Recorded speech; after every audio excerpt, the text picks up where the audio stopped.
नमस्ते सबैलाई। मलाई चिन्ने नचिन्ने सम्पूर्णलाई नमस्ते।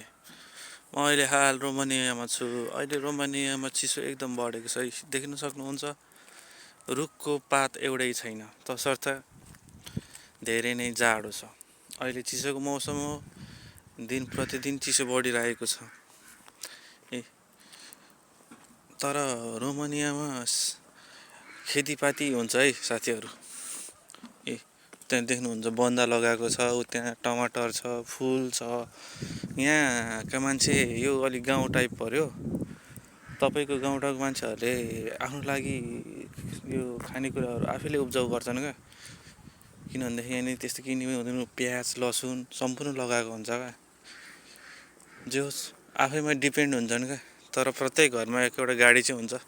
टाढा टाढा गयो नि नर्मली एउटा गाडी चाहिँ हुन्छ।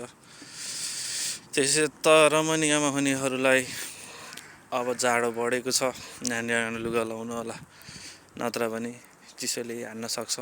ल हामी चाहिँ अब ड्युटी हिँडेको, हाम्रो चाहिँ नाइट ड्युटी हो है। अब कतिजना रोमानिया आउँदै हुनुहुन्छ भने यसो कमेन्टमा लेख्नु होला, म रिप्लाई दिउँला के कस्तो छ रोमानिया भनेर। हामी चाहिँ यता रोमानियाको